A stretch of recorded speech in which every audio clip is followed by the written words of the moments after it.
Hello everybody, my name is Namita Jain and today I want to talk to you about a very basic topic of machine learning, that is maximum likelihood.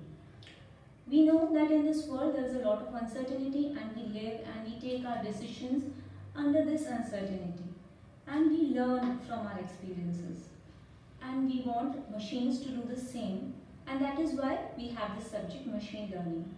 And initially it was very difficult to conceptualize how machines can learn because they are known to be very precise and they follow very fixed instructions. But soon scientists came up with a paradigm where machines can also learn, and the biggest tool which helped us in this was statistics and probability. So that forms core of most of the machine learning algorithms. And we know that when we learn probability, most of us start with very simple examples like a coin toss or a dice, because it allows us to have assumptions which help us in formulating the problem in a simple way. For example, initially we assume that our coin is fair and it lands on head and tails with equal probability of 0.5. But soon we find that we have to face more uncertain situations where such simple assumptions are not admissible, and we have to estimate what is the probability that event will happen with a particular value. Like for example, if the coin is not fair, we have to say whether it will land on head with a probability of 0.6 or 0.55 or so on. So one of the very simple methods that we use to say what is the probability of a coin landing on a particular face is a very simple way which everybody uses, even in the common life, even without knowing statistics. And that is, we toss the coin several times. For example, we can toss this 100 times, and if it lands on head 60 times, we say that the probability of heads is 60 by 100, that is 0.6. But why do we accept this kind of method? Not only in regular life but also as a part of complicated machine learning algorithms. This thinking behind such a procedure is what we are going to discuss today, and this method is actually called maximum likelihood method. So let us understand maximum likelihood with the example of tossing a coin where the coin is not necessarily fair. So we assume, the basic assumption in maximum likelihood is that the subsequent events are independent of each other. That is, if you toss the coin first time and then toss it again the second time, both these events are independent of each other and do not impact each other. So this is something which is always assumed. Considering this, suppose we get a sequence HT, HHTT.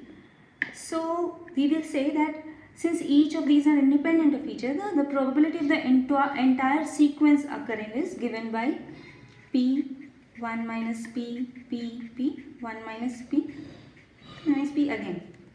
So for any arbitrary sequence, it will be, if we get M heads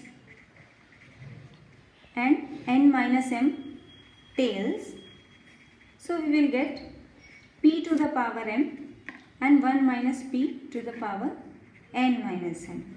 That is the probability of attaining an entire sequence where the probability of one toss is P. That is, probability of head is P. We have observed this sequence. So we would like to have a P which allows us to see such a sequence with a very high probability.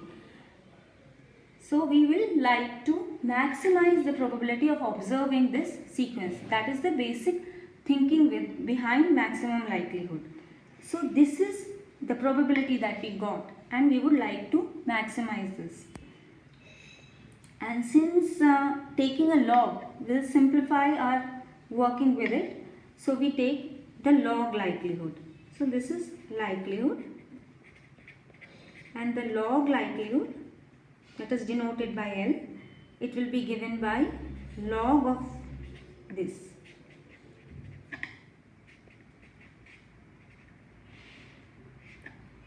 So M log P plus N minus M into log 1 minus P. Now what we want to do is to maximize this log likelihood. So we take the derivative. derivative with reference to p, because that is the parameter we need to find such that it maximizes the log likelihood. So this will be given by m by p plus n minus m by 1 minus p, and since this minus is there, this will become negative. So it will become m by p minus n minus m minus p, and we have to make this 0. So this will give us the estimate of p as m by n if we solve it.